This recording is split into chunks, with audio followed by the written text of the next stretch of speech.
लगवा दी है। तो शुरुआत करते हैं पॉलिटी से, शुरू के 5 क्वेश्चन पॉलिटी से। चलिए, चौथी पंचवर्षीय योजना किस मॉडल पर आधारित थी? यही होता है। पहली और दूसरी तो सर याद किए बैठे थे कि सर जो फर्स्ट पंचवर्षीय योजना है वो हेराल्ड डामर मॉडल पे, जो सेकंड पंचवर्षीय योजना है वो महालनोबिस, लेकिन सर चौथी कौन याद करता है? अरे भाई करना पड़ेगा, ये कंपटीशन है। सर सुखमय चक्रवर्ती याद रखना लल्ला, ये थर्ड पंचवर्षीय योजना, ठीक है, तीसरी पंचवर्षीय, ठीक है ना, तीसरी पंचवर्षीय योजना जो थी वो सुखमय पे आधारित थी, और जो चौथी थी वो अशोक रुद्र और एल गाले, ठीक है ना, एसएन गाले पे आधारित थी, अशोक रुद्र पे। बताओ, अलग इंफॉर्मेशन पता चली? और ये पूछ चुका है, एसएससी ने भी पूछा है, रेलवे ने भी पूछा है। अगले पे आएंगे, देखेंगे अगला क्वेश्चन क्या है। सुखमय चक्रवर्ती इसका नहीं, चौथी आपके अशोक रुद्र, ठीक है ना, ये कट कर दीजिएगा यहाँ पे। लो एक बार मैं कट कर ही दूं, नहीं तुम लोग कहोगे कि अरे गुरुजी ये क्या, यही अशोक रुद्र। सुखमय चक्रवर्ती तीसरी पंचवर्षीय योजना, सुखमय चक्रवर्ती तीसरी, ठीक है ना, ये तीसरी पंचवर्षीय योजना से। अगले पे आते हैं, राष्ट्रीय अनुसूचित जनजाति आयोग किस अनुच्छेद में आता है? जैसे कि एक अनुच्छेद इसमें और बड़ा इंपॉर्टेंट है, अनुच्छेद 332, ये भी बड़ा इंपॉर्टेंट है। चलो बताओ इसका आंसर, क्योंकि चारों अनुच्छेद अपने आप में बहुत इंपॉर्टेंट है। देखो इसके अंतर्गत क्या है, एससी एसटी सीट आरक्षण, ठीक है ना, सीट का रिजर्वेशन आरक्षण कहां पे सर?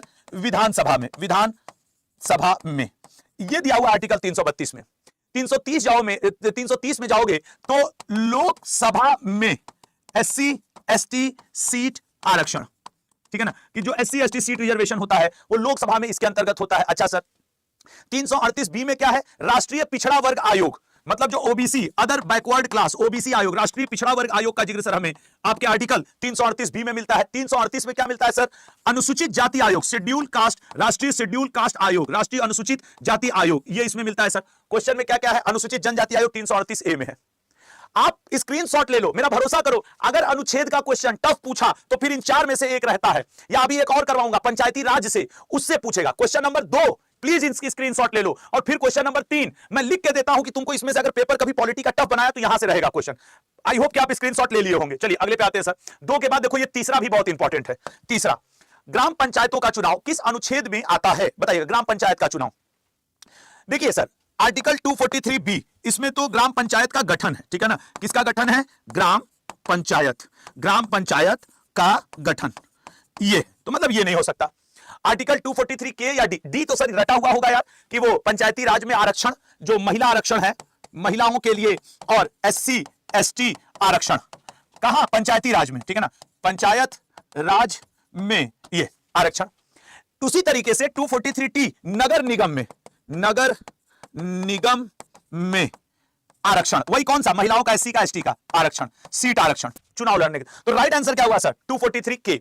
अच्छा, कभी कभी क्वेश्चन और थोड़ा सा टफ लेवल पे ले जाता है, बोलता है एससी एसटी सीट आरक्षण ग्राम पंचायत में किस आधार पे होता है? जैसे महिलाओं के लिए ना 1/3 सीट लल्ला फिक्स है, 1/3 सीट फिक्स है, कितना आरक्षित है, लेकिन एससी एसटी का याद रखना, ये लल्ला इनका जनसंख्या के अनुपात में दिया जाता है, जनसंख्या के रेशियो में, ठीक है ना, अनुपात में, जनसंख्या के अनुपात में। अगर कभी मान लो इस तरह पूछ ही दिया कि ग्राम पंचायत में महिलाओं के लिए कितने प्रतिशत, तो 1/3 सीट रिजर्व होती है, वो आप बता ले जाओगे, लेकिन ये ठीक है, तो ये याद रखिएगा थोड़ा सा कि एससी एसटी के लिए। तो मेरा आपसे एक रिक्वेस्ट था, मैंने अभी अभी आपसे बोला था कि भाई देखो मैं लिख के कह रहा हूं कि क्वेश्चन नंबर 2 और 3 के क्वेश्चन इंपॉर्टेंट बनेंगे। अगले क्वेश्चन पे आते हैं और देखते हैं अगला क्वेश्चन क्या है। सर्वाधिक राज्यसभा सीट किस राज्य में है? सर अरे आज हमने दिन में खुद बोला था कि यार जनवरी फरवरी का 10 मिनट शो करवावें, फिर मैंने एक पोल करवाया, पता नहीं आप लोग उसमें भाग लिए कि नहीं। आधे से ज्यादा लड़के बोले कि सर दीपावली के बाद करवाइए, क्योंकि त्योहार में सब छटपटा जाएंगे, मतलब पढ़वे नहीं करेंगे, हम क्या कहें उसके लिए। सर्वाधिक राज्यसभा सीट किस राज्य में है? लेकिन आज का 10 मिनट शो बहुत जरूरी है। आज भारत सरकार आरबीआई ने मिल करके जो हम लोग ऑनलाइन ट्रांजैक्शन करते थे उसका 2 वैकल्पिक उपाय भी दिया है, और आज खुद थोड़ी देर पहले अमित शाह जी ने जोहो के ऊपर अपना मेल शिफ्ट कर दिया है।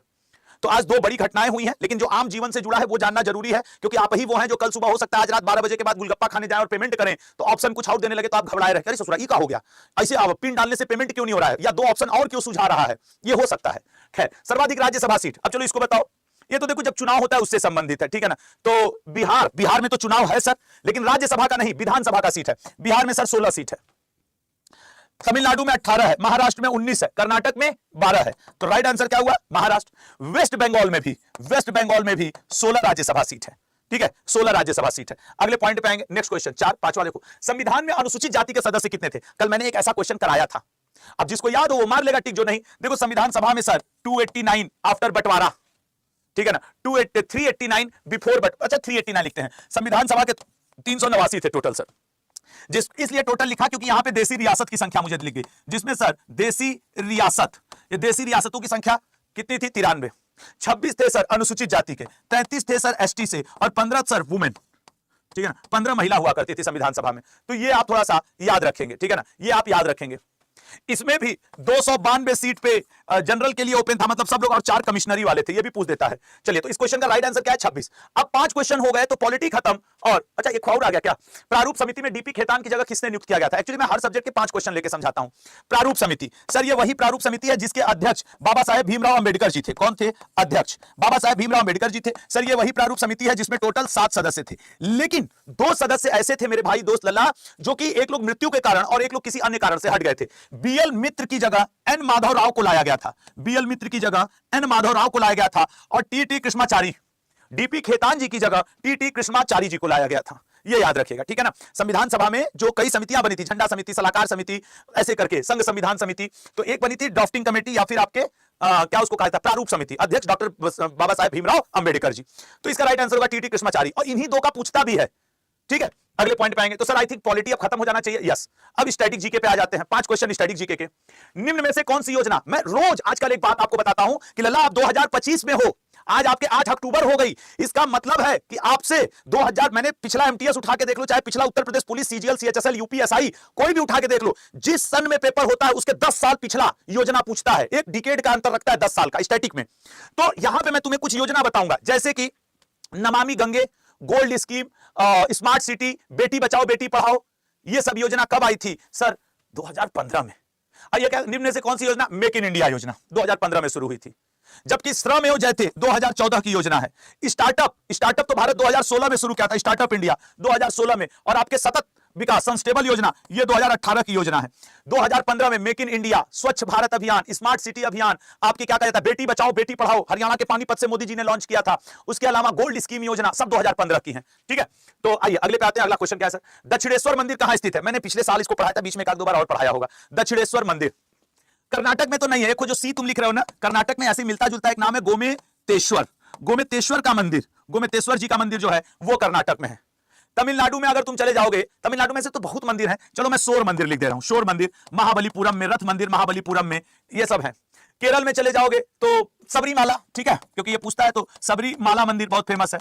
अभी असम में चले जाओगे तो कामाख्या मंदिर बहुत फेमस है। असम में गए नहीं कि कामाख्या मंदिर फेमस मिलेगा। और दक्षिणेश्वर काली जी का मंदिर ये आपके कोलकाता में मिलेगा, पश्चिम बंगाल में मिलेगा, दक्षिणेश्वर कोलकाता में, ठीक है, काली जी का मंदिर है। अगले पे आएंगे। दमयंती जोशी का संबंध किस शास्त्रीय नृत्य से है? अभी आप देखे हैं 4-5 दिन पहले की बात है, पंडित छन्नूलाल मिश्रा जी का निधन हुआ, जो कि बनारस घराने से हैं। तो घराने और शास्त्रीय संगीत का क्वेश्चन पेपर में रहना ही रहना है, चाहे आप किसी राज्य से कोई पेपर दे रहे हो, एसएससी से लेकर रेलवे, यूपी पुलिस से लेकर बिहार पुलिस, बिहार एसएससी, कुछ भी दे दो, 10+2 बिहार एसएससी दे दो। तो इनका थोड़ा सा जो लोग चर्चा में है, जैसे मृणालिनी साराभाई और रागिनी देवी, किससे हैं बताओ? मृणालिनी साराभाई और रागिनी देवी। आपके कमेंट सामने मेरे चलते हैं, आप लोग जो करते हो, मैं वो सामने मेरे सिस्टम रखे, 2 लैपटॉप, मतलब 2 सिस्टम यहां रखे रहते हैं समन्वय मेरे, तो मैं देखता रहता हूं। मृणालिनी साराभाई और रागिनी देवी। अच्छा चलो सर, कथकली से दोनों लोग हैं, आपने जो दोनों नाम पूछा, मृणालिनी साराभाई और रागिनी देवी, रागिनी देवी। अच्छा ठीक है सर। जबकि दमयंती जोशी का पूछ रहा है सर, कथक से बिरजू महाराज हैं, कथक से बिरजू महाराज, ठीक है, कथक से बिरजू महाराज हैं। ओडिसी से संयुक्ता पाणिग्रही, सोनल मान सिंह, ये बहुत फेमस नाम है। ओडिसी से संयुक्ता पाणिग्रही, ठीक है ना, संयुक्ता पाणिग्रही, सोनल मान सिंह। मतलब जो एग्जाम में ज्यादा आता है ना, मैं उनको बार बार दोहराता हूं कि रट मारो तुम। कई लोग तो जो मेरे रेगुलर होंगे उबिया गए होंगे सुन सुन के। सोनल मान सिंह। और कौन सा बचा? सतरिया। सतरिया से जतिन गोस्वामी का नाम याद रखो और गुरु प्रभात का नाम याद रखो। जतिन गोस्वामी, ठीक है ना, बल्कि कई लोग को नहीं पता होगा, मैं लिख तो भले रहा हूं, जतिन गोस्वामी और गुरु प्रभात जी, गुरु प्रभात। ये सर फिर राइट आंसर कौन है? राइट आंसर कौन सा है भाई? जो लोग इतना बड़ा बड़ा कमेंट लिखते हो ना, मैं कसम से नहीं पढ़ पाता हूं, बहुत छोटा छोटा दिखता है, मैं ऐसे धीरे धीरे पढ़ पाता हूं। तो प्लीज, नोबेल पुरस्कार पे कह रहा है 10 मिनट्स हो। आज केमिस्ट्री का नोबेल पुरस्कार 3 लोगों को मिला है, शॉर्ट्स बना के बता दूंगा। सारे नोबेल पुरस्कार 11-12 तारीख तक बढ़ जाएंगे, फिर मैं उस पर 10 मिनट ले लूंगा, ठीक है। इसका राइट आंसर होगा कथक। कथक से ही है आपके दमयंती जोशी जी। डी वालों आप सही हो, डी वालों आप सही हो, कथक से है दमयंती जोशी जी। पिंजर किसकी रचना है? पिंजर किसकी रचना है? सर अमृता प्रीतम की तो कागज ते कैनवास, कागज ते कैनवास, ये अमृता प्रीतम की रचना है। 49 डेज ये है। माइकल जैक्सन की किताब का नाम मून वॉक है। डांस का एक टाइप होता है ना, मून वॉक, एकदम धीरे धीरे धीरे धीरे कटहल की तरह चलते हुए। भीष्म साहनी, इनकी किताब बहुत फेमस है, तमश। तमस फेमस है। झुंपा लाहिड़ी द नेमसेक, इनकी किताब द नेमसेक बड़ी फेमस है। आप गुरुजी कौन सा आंसर है? मेरे वो रेगुलर स्टूडेंट जो इस चक्कर में रहते हैं कि आशुतोष सर नीचे से ऊपर से कहीं से आंसर करेंगे तो जिसको वो छोड़ने जा रहे हैं वही आंसर होगा। तो बीच बीच में खेल खेलने का अधिकार हमको भी तो है भैया। तुम्हारे भाई दोस्त गुरु हैं, तुम्हारे दोस्त हम ठहरे, तो थोड़ा सा खेलेंगे नहीं तुम्हारे साथ है? तो सर अमृता प्रीतम, ये अमृता प्रीतम की किताब है पिंजर। इनकी एक और किताब है 49 डेज है। चलो अगले पे जाते हैं, अगला क्वेश्चन लाते हैं। नेक्स्ट क्वेश्चन, गुलजारी लाल नंदा जी का समाधि स्थल है। गुलजारी लाल नंदा जी का समाधि स्थल है, देखो उदय भूमि, ये तो सर राष्ट्रपति के.आर. नारायणन जी का है। के.आर. नारायणन जी, ठीक है, ये उदय भूमि इनका है। समता स्थल ये बाबूजी का है। अब बाबूजी का क्या मतलब है सर? अरे जगजीवन राम जी, उनको जगजीवन राम जी, इनको बाबूजी के नाम से भी जाना जाता है, जगजीवन राम जी। अभय घाट मोरारजी देसाई, मोरारजी देसाई, तो राइट आंसर ए। नारायण घाट गुलजारी लाल नंदा, ठीक है, ठीक है सर। तो ये हुआ 11। अब इसके बाद सब्जेक्ट चेंज हो जाए, हिस्ट्री। अब 5 क्वेश्चन हिस्ट्री के, ठीक है। आइए सर, जय हिंद का नारा किसने दिया? 2 आसान क्वेश्चन फेंकूंगा, उसके बाद फिर टप पे आ जाऊंगा। भैया ये जो तुम लोग लाइव की संख्या दिन पे दिन दीपावली का माहौल बना रहे हो ना, अभी आज 8 अक्टूबर है, थोड़ा सा लाइव आया करो तो ठोक दो लाइक वाला, सब्सक्राइब वाला, कि हमको भी खुशी मिले। अच्छा सर, सुभाष चंद्र बोस जी ये बोले कि दिल्ली चलो, ठीक है, दिल्ली चलो। दयानंद सरस्वती जी वेदों की ओर लौटो, ये बड़े फेमस स्टेटमेंट है जो इनका पूछता है, वेदों की ओर लौटो। जयप्रकाश नारायण जी संपूर्ण आंदोलन। तो बचा कौन? विनोबा भावे जी। भाई क्लियर है, बचा कौन? विनोबा भावे जी। अगले पे आते हैं, ठीक है। अच्छा जय हिंद है ना, रे खुश, जय हिंद, ठीक है ना। हम ध्यान नहीं दिए कि जय हिंद पूछ रहा है। इनका तो दिल्ली चलो, जय हिंद, हम ध्यान नहीं दिए भैया, हमारी गलती। को कपड़ा फाड़ दे अपना, एकदम किसी से नोच नाच के रख दे भैया, अब गलती हो गई, नहीं दिए ध्यान, पगलाए हुए थे, ठीक है। तो अगले पॉइंट पे आते हैं। कौन सा पीटक सबसे छोटा है? देखो, विनय पीटक, सूत पीटक, अभिधम्म पीटक, इन तीनों को कंबाइंडली हम लोग त्रिपिटक भी कहते हैं, जो कि बौद्ध धर्म की महान ग्रंथों में से एक है। जातक कथा में तो बौद्ध धर्म की पुनर्जन्म की कहानियां लिखी रहती हैं। इन सब में जो सबसे छोटा है लल्ला, वो है आपके कौन सा? अच्छा, जातक कथाओं की संख्या एक को पूछ रहा है, पगलाए हो, 549 जातक कथाओं की संख्या 549 है। विनय पीटक, सूत पीटक, अभिधम्म पीटक, बताओ भैया इसमें कौन सा सबसे छोटा है? सर ये जो सुनने में सबसे छोटा लग रहा है, विनय पीटक। सिंपल है, सरल है, बाकी सब टाइट है। लियाकत नेहरू समझौता किस वर्ष हुआ था? बताइएगा।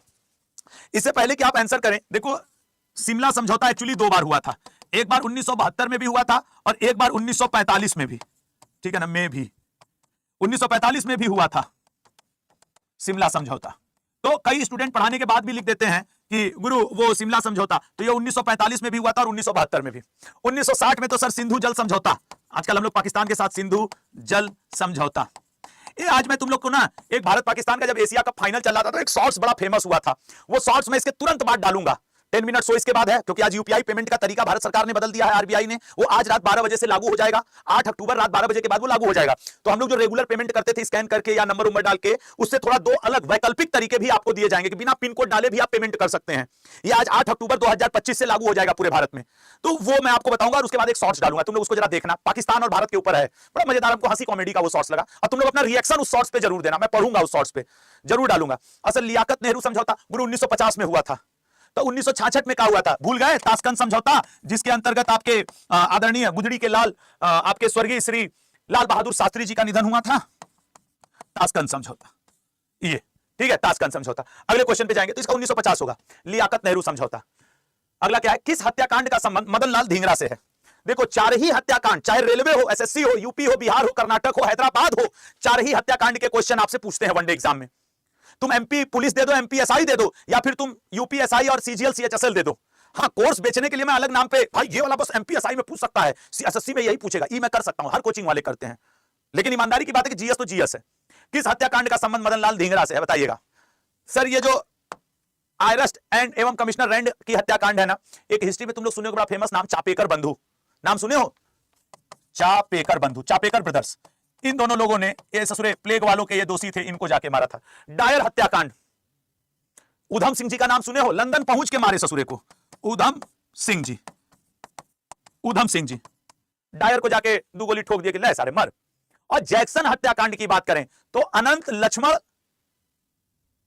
क्या नाम था, कन्हारे, अनंत लक्ष्मण कन्हारे। अच्छा, इन लोग के नाम के आगे जी जरूर लगाया करो यार, ठीक है ना, ये बड़े महान लोग हैं, इन्हीं लोग की वजह से आज हम लोग ये दिन देख रहे हैं कि हम लोग जिंदा हैं, भारत का अस्तित्व है। ये क्रांतिकारियों की देन है, ये स्वतंत्रता संग्राम सेनानियों की देन है। करजन वायली को गोली मारने का काम किया था मदन लाल धिंगरा जी ने, मदन लाल धिंगरा जी ने करजन वायली को। स्क्रीनशॉट लेना चाहो तो ले लो, क्योंकि ये इंपॉर्टेंट